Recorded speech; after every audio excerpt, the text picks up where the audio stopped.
So tonight I'll be talking about the Kleshas, but primarily pride. And I wonder why my teacher suggested I talk about pride. And in the Hojo just now, he was saying that he teaches out of pride. I would like to understand, what does he mean by that he teaches out of pride?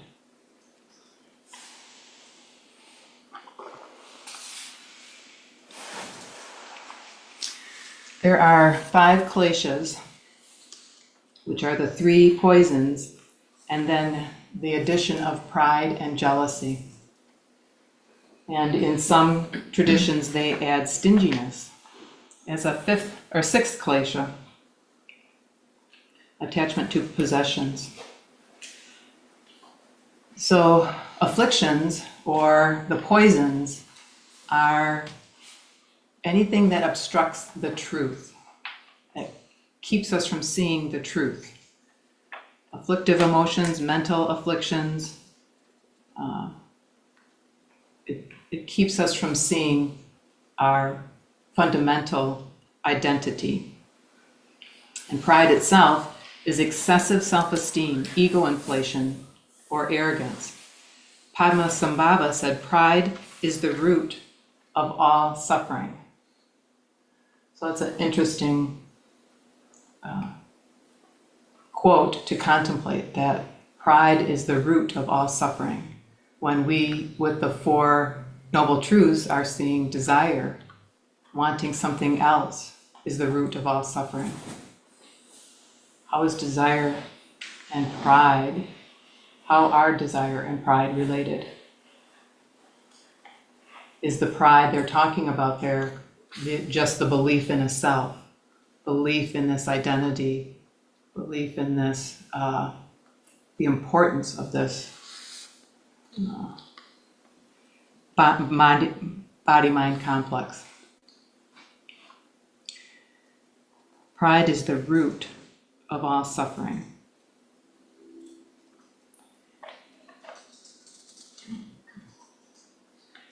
Vasubandhu, in the discourse of the 5 aggregates, says there are 7 types of pride.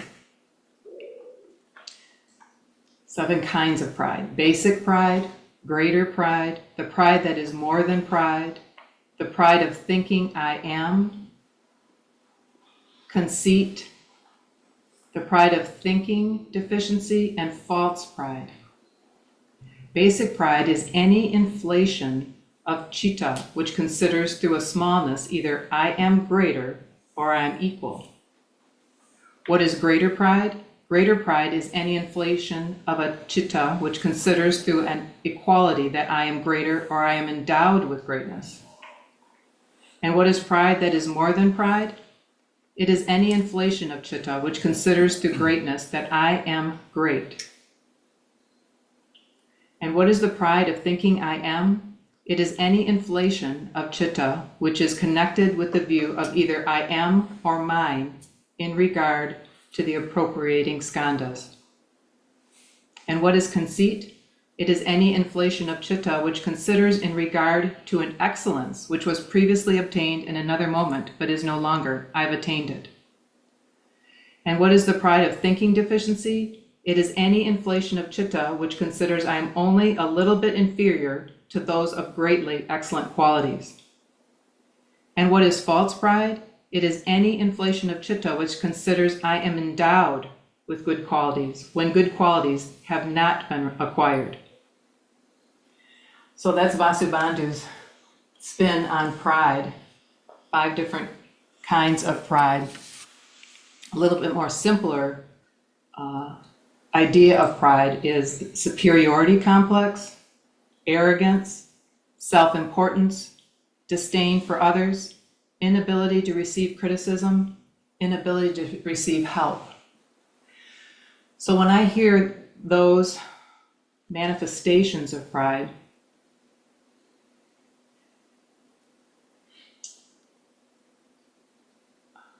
it's like, and my teacher asks me to talk about pride. something that is so difficult to see in ourselves, which ones do I identify with? Which kind of pride is he pointing at for me? The one that really stands out for me is inability to receive help. I know I've asked people for help, but when people have offered it, I may not be able to take it. Actually, that happened today with Mozuku. She asked me what she could do in regards to the Community Mindfulness Center, and I said, not now. Inability at that moment, for sure, not to be able to take help, ask for help. Another thing that I find interesting about pride is the way that it interconnects with the other kleshas. So in the Yogacara tradition, ignorance fuels pride. Attachment and anger reinforce pride, and jealousy arises from pride.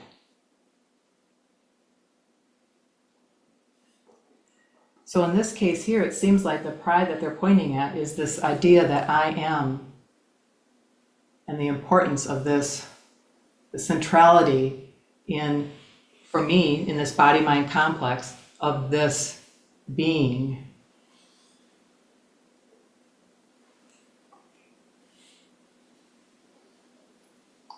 And how any of the kleshas arise from that initial a disconnect that of this belief in a solid separate identity.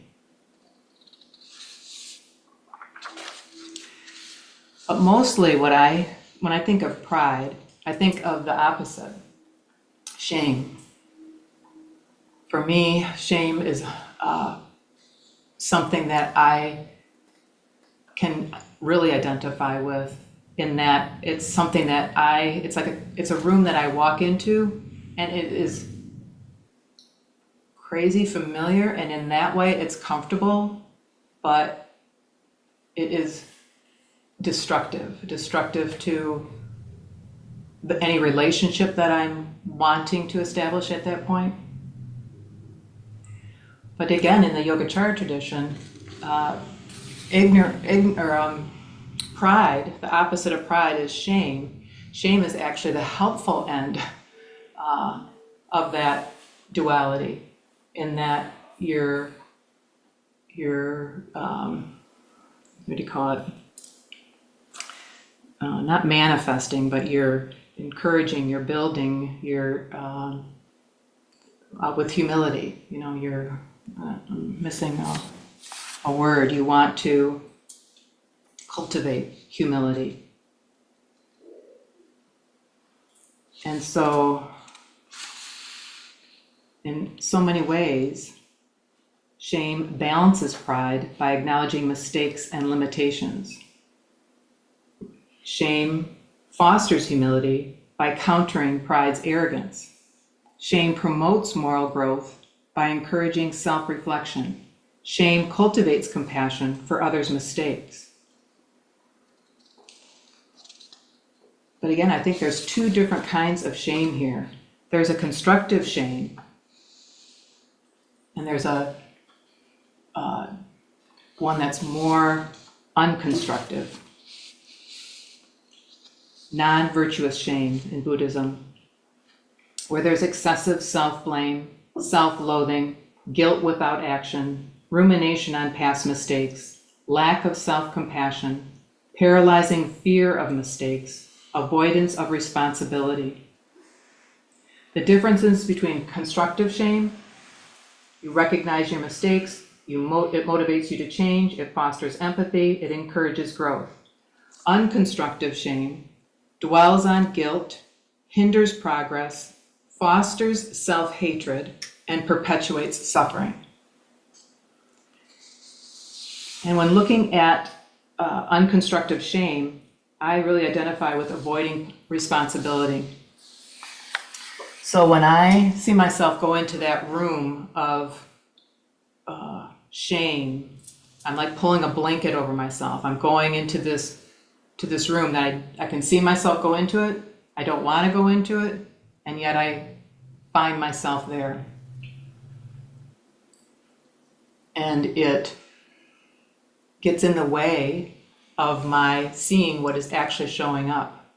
I'm in a familiar place with a familiar story, and I'm not seeing what's actually there. So there's so much to talk about with pride, and the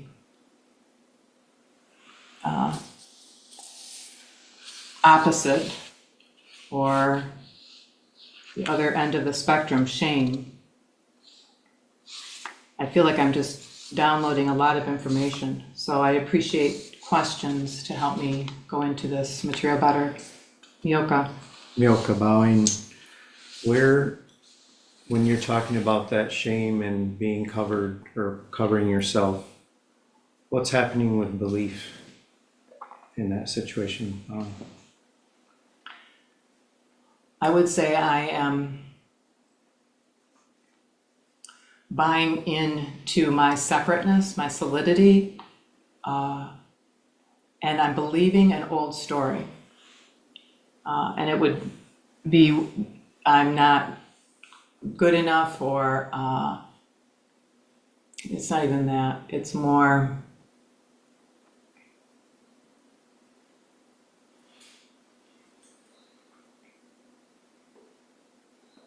this is too difficult, and this is my way out of it. I need to take a break. I'm electing this room. That might be more it for me.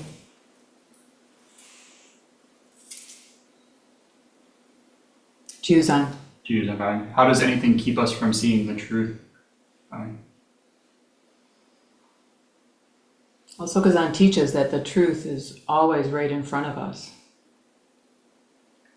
And so we're looking away, would be my answer to that. Believing in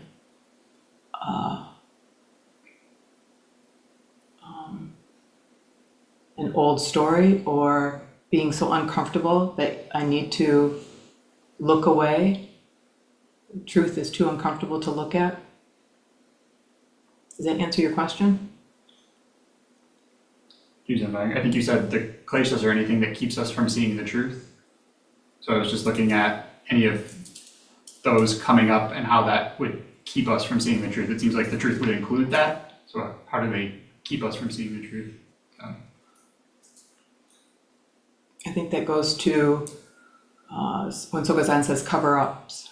So maybe the truth is there, but we look quickly away, or we cover it up real quickly. I'm trying to think of an example that would be, I think, helpful. Anyone have an example? Not thinking of one right now. I don't have an example, but I have another question about pride and shame.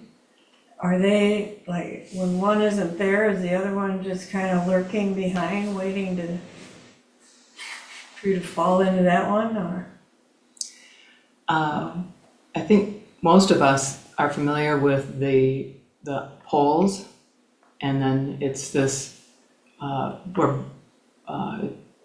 where we're wanting to go to is that both exist, and like the shame that's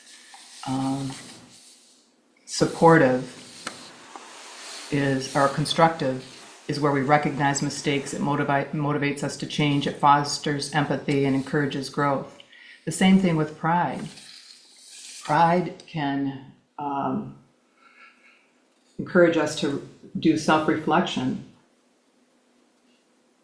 Where do I have that?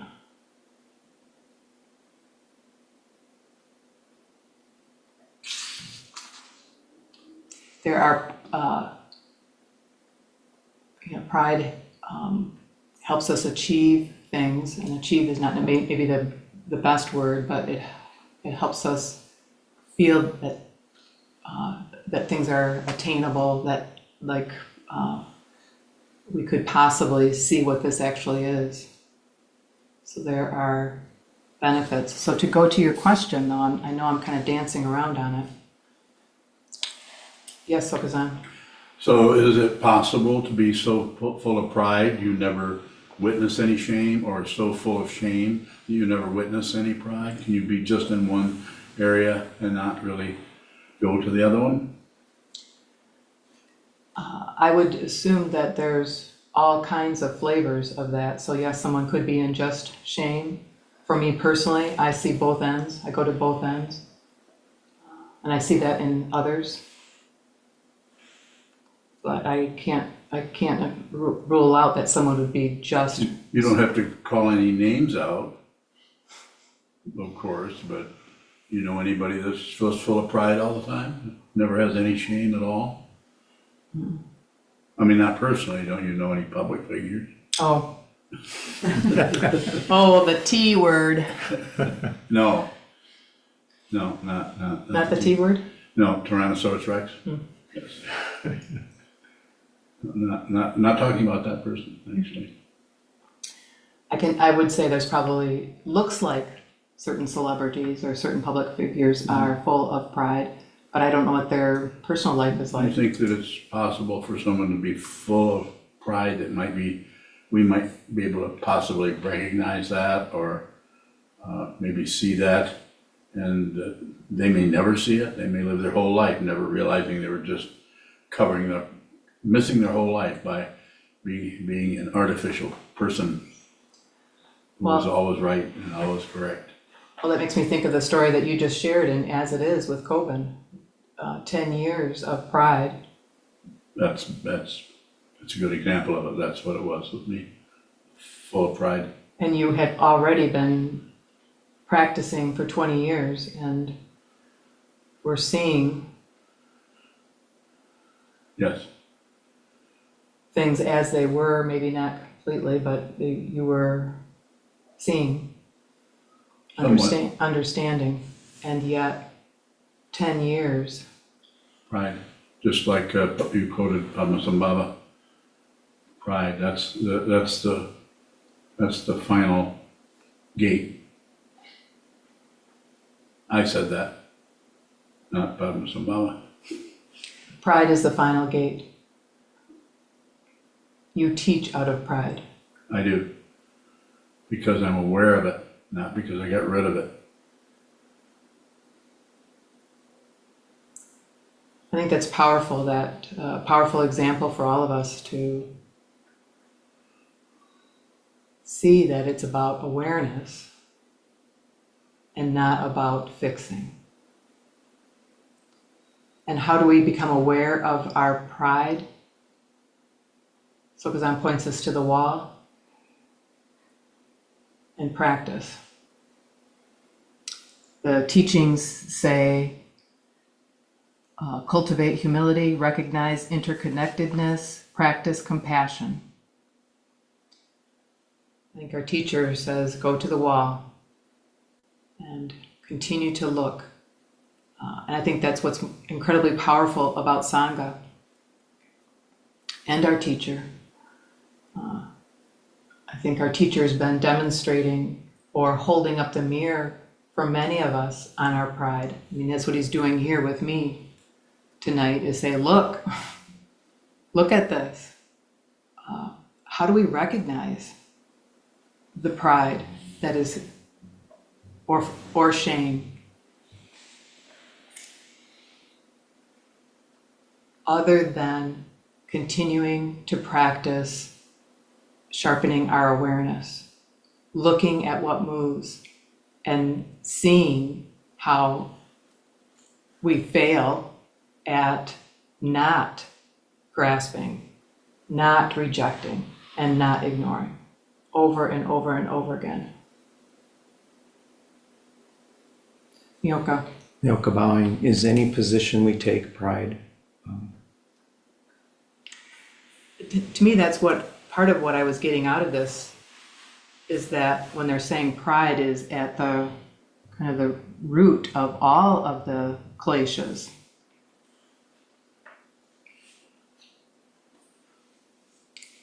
and how many different flavors of pride there is. So remind me what your question was again. Kabowing is any position we take pride. So taking a position, does it depend on how much awareness you have around that position? How much demand you have for that position? Can you take a position without demand? I think the demand would be where the pride comes in.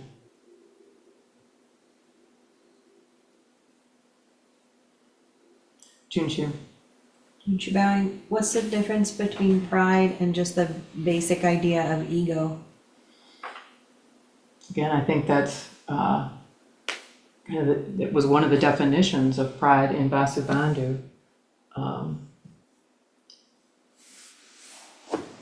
I am, the conceit of I am, the pride of thinking, I am. And then conceit, the pride of conceit. So how is that different from ego?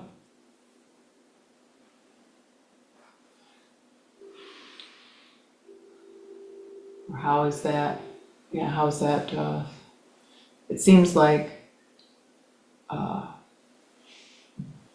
just the idea of us being a separate solid entity is ego, and that is also one of the definitions or one of the kinds of pride.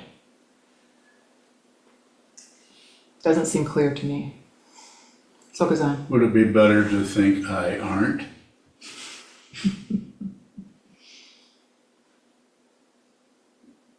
Sorry.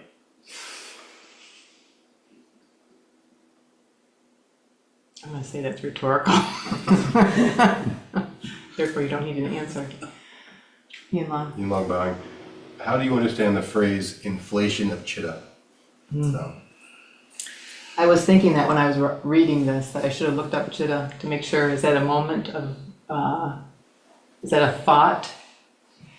So inflation of chitta would be this idea that this thought arises and I do something with it. I push it away or I grab a hold of it. And so maybe inflation is more the grasping and fluffing it up. But yeah, I would like to know what that is too. That's my guess. Yudao. Yudabai, how can we recognize our pride without falling into shame? Sometimes if I see that, then I'm embarrassed, which feels shameful.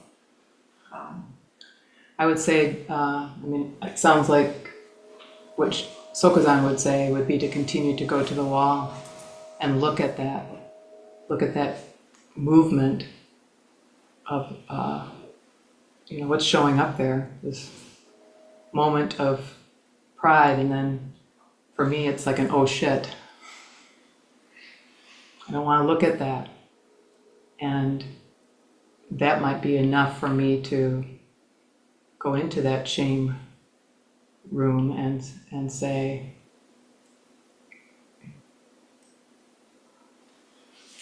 too difficult, taking a break. Yinlan. Yinlong Bowing. I'm thinking of the idea that sickness provides a perspective on health and vice versa. Does your experience with shame give you a unique perspective on pride?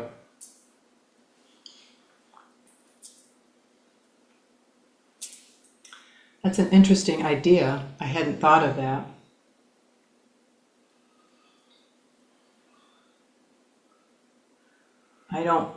For some reason, I would say I don't think so. And it's probably more because I'm closed down about this, and that's maybe why, another reason why my teacher asked me to look at this. Sokazan. Quite often, if someone compliments you, even if it may be accurate, you did this and you did, they say, well, you did a good job. Can you receive that? And actually, and on behalf of the person that complimented you, or do you immediately go to me? No, I'm not that good. You go into shame, or is there some other dynamic happening there? I think both. It depends on what the situation is, but both can happen. Do your teacher ever compliment you? Yes. And I don't know, 66% of the time, I have a difficult time taking that compliment. Yeah, I can't identify with some of the words you tell me, So even though you as a administrative director, you work very hard here, you work very hard. And so, you have difficulty having someone appreciate that you're working hard, or does it, you go the other direction? Possibly, and I don't give you an either or, but if people don't notice how hard you're working, how does that show up as far as that polarity of pride and shame, being complimented or being ignored? Because of the kind of shame that I have, I would much rather be operating, without any attention whatsoever. But then just with the Community Mindfulness Center work that I've been doing, there is anger coming up for me. I don't recognize it as pride, but I would very much appreciate it if you see this as pride. But I'm angry at all the fundraising that we've done, all the work for the construction, and I just feel like there's people who are doing nothing or are actually hindering that work. So, I really struggle with that, and I shared that at the functionary team meeting today. That is, and honestly, anytime I've asked anybody, Yinlong's helping out, Junshu's helping out, Mioka, Sokuren, Mozuku, Yudao, all are helping out. Juzan's helped us out financially. Zeb's painting Nanshan for us in a stinky and haunted house. It's difficult. So is that pride? I mean, Yudao, Mozuku, Sokuren, was that pride? Is that pride? I don't recognize it as such. But there is definitely someone suffering, and in that case, it's conceit of self. No, it's messy. Mozuku. Mazuka bowing, you said a couple of times about shame, that it's a way for you to take a break. What do you get a break from through shame? Responsibility. I don't need to be responsible in that moment for my feelings. I get to go feel sorry for myself. It's no more comfortable when I go there. So,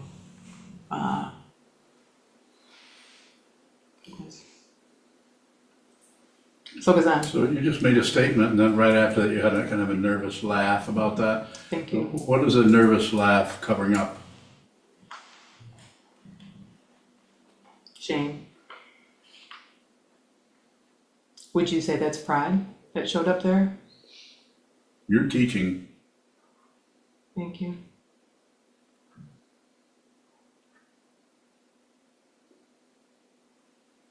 I'd be very curious for other questions about pride. I didn't realize there was so much to look at here. I would say, just as an aside, don't let her off the hook. She's up there presuming to teach about Klesas. Help her, help yourself, or help her. Ask questions. Jishin bowing. Yes, Jasheen. I think I'm hearing the echo, maybe not. Looks like it's on a TV. Has anyone? I'm on different computer, maybe this is why. I was struck by what Sukuzan said, that pride is a final gate. And then you mentioned Vasubandhu and pride related to I am. So my question is about how that that final gate is connected to our realization that we are not, that we don't exist. Bowing. I think from what I'm seeing and what the little bit of study that I did is that it keeps us from seeing what is actually showing up, keeps us from seeing the identity, keeps us from seeing the how strongly we're buying into our separateness.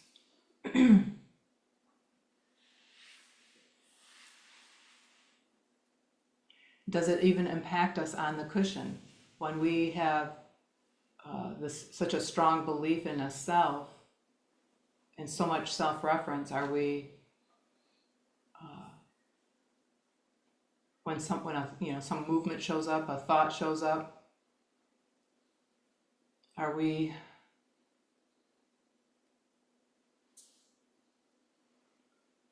caught in the poisons, pride or the passion, aggression, and prejudice? I can't, you just can't look at that. So it's an automatic, maybe that's what, when Sokuzan says pride is the final gate, is that it's so subtle when we see movement and our reaction to it. It can be more, in my experience, more and more subtle, such that we're caught in this belief in a self. And it's just so inadequate to describe. Try to describe this. I see something that I can't communicate. Yuda. Is pride the same as arrogance? Is there a difference? I think arrogance is an example of pride. And that's what I was finding very surprising about, like I said, a little bit of study that I did, that there were so many kinds of pride. So is conceit and arrogance very similar? Basic pride, greater pride, pride that is more than pride. There's three right there. Which one is arrogance? Jishin Bowing. Oh, Jishin, Unless Yuda has another question, but I have a question related to what she said, because I had the same thought about, can be anything more arrogant than to claim I am for something which doesn't exist? Bowing. I can't add much more to that.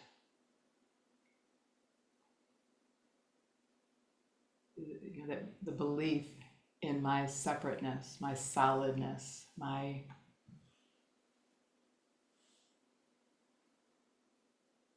it's pretty arrogant.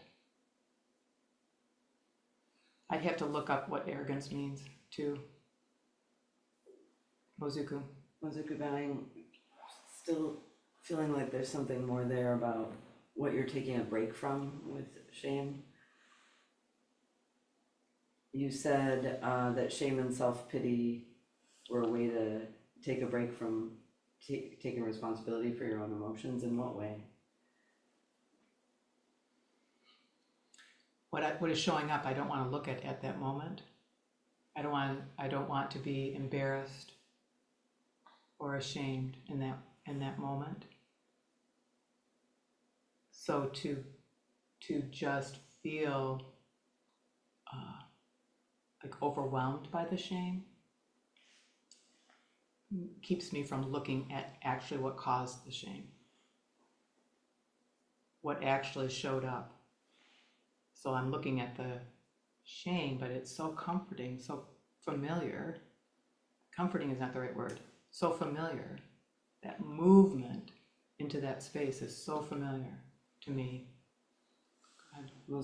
So the thing that is being covered up or that you don't want to look at that you said is the original thing you're embarrassed about, is that the emotion or like an event or what exactly is being covered up? Both. It's kind of interesting, right? Shame covering shame. It's basically what I'm saying, right? Is that what you're getting Sure. at? I don't know. Yeah. It sounds sort of that way. Yeah.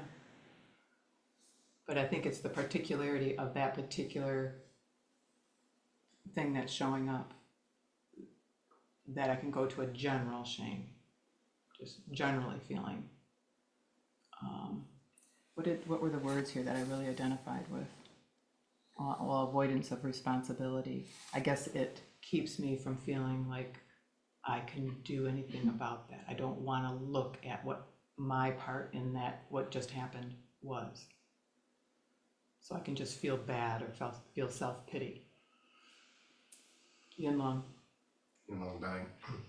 You just said, I don't look at my part.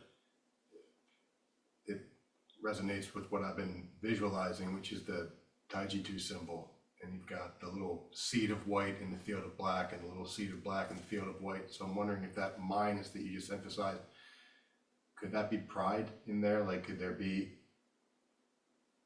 the thing that you're trying not to look at? Could that be pride instead of just more shame? Yeah, it could be that, okay, I'm taking a hit to my pride. Is that what you're saying? Maybe. That just seems like there's something to the idea that they're not separate. Like you can't have one without the other. So if it appears that you're hiding from something to get into the shame, it just makes me wonder, like, well, could that be the pride that it's unrecognizable maybe as pride, but simply because it's easier to go into the shame than to look at the pride? Yeah, I think you're. And that helps me see how, both of these, with all these kleshas, they have, an opposite end. So with pride, it's shame. For ignorance, it's intellectuality and overemphasis on knowledge. For desire, they're calling desire attachment. Aversion, excessive rejection. Anger is passive aggression, and jealousy is envy masked as admiration. So that is very interesting. I can't quite grasp it, but I think that's what they're getting at, that, we're not saying that one end is the correct end. We're saying awareness of the black seed in the white seed in the black. It's very helpful. So goes on. So a few days ago, you sent me a very simple text, and all it said was, "I'm failing." So was that, if you were to classify that, would that be, I'm not trying to trap you by these, so if you have something else to say about it, then I'd like to hear that, but pride or shame? Pride. How so? Because I think I can do this. It's my ego. I think I can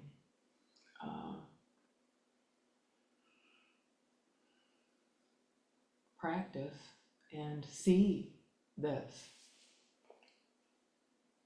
And I don't know, you teach, or what I've heard, is that failure is necessary.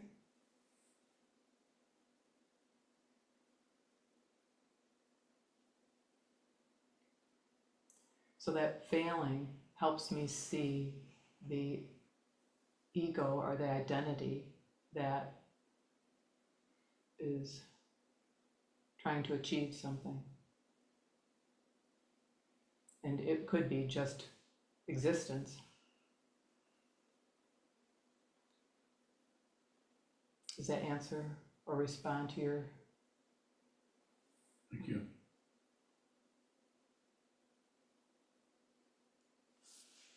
Yoka?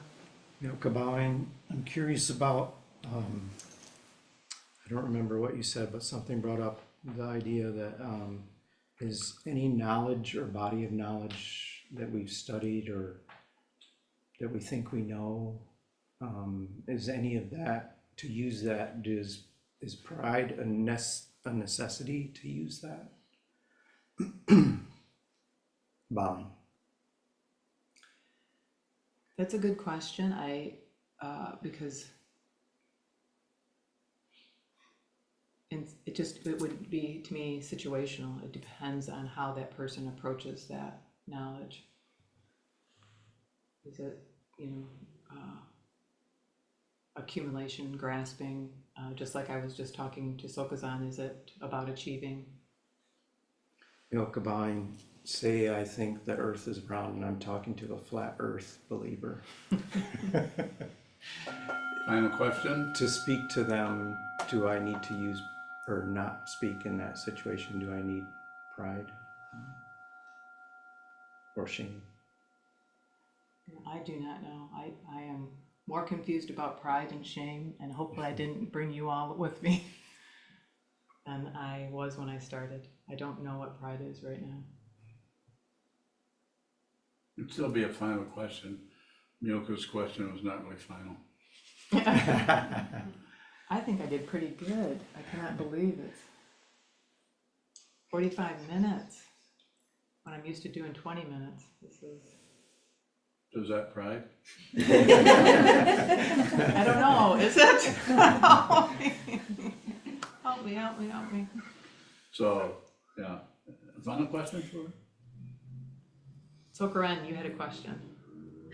I can't put it together, I'm sorry. Try. Worth it.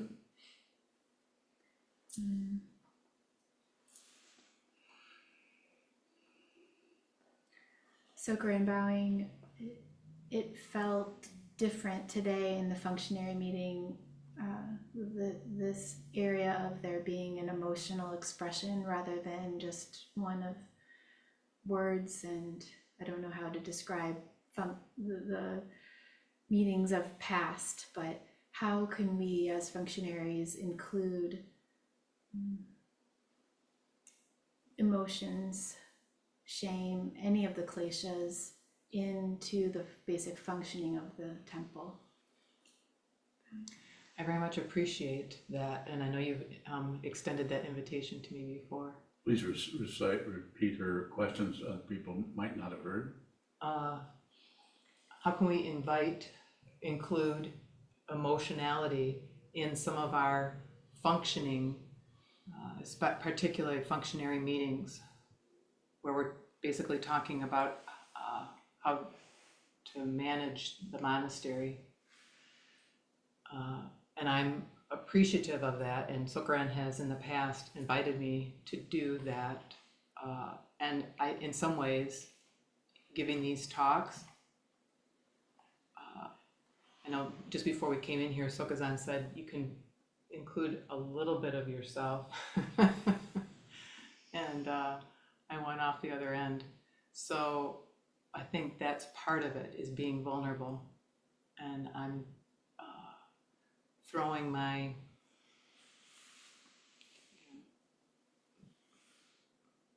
myself into that as best I can. Does that answer your question, or is there more that we could do to? So Grand Bowing, is it shameful to have emotion? No.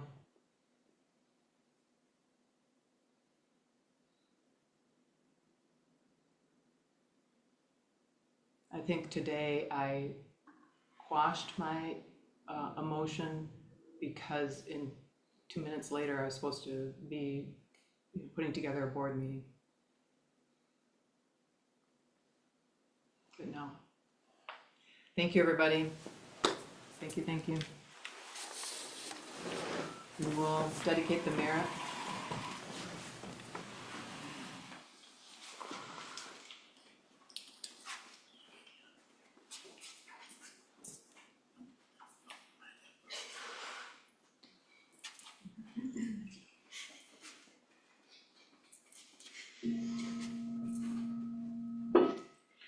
May the merit of this penetrate into all places, so that we and every sentient being together can realize the Buddha's way.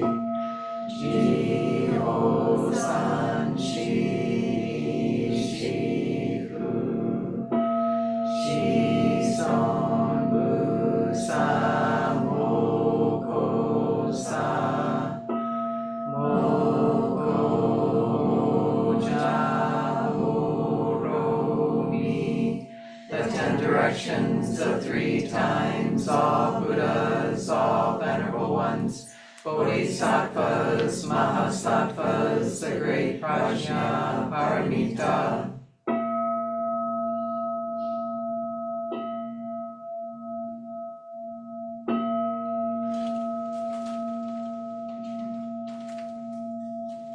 O Buddhas and Bodhisattvas of the 10 directions and the 3 times, please hear us. Please come down out of the light and protect Sokokoji Buddhist Temple Monastery, our Sangha, families, friends, and visitors. Heal everyone who is unhappy, sick, or suffering, and fill them with light.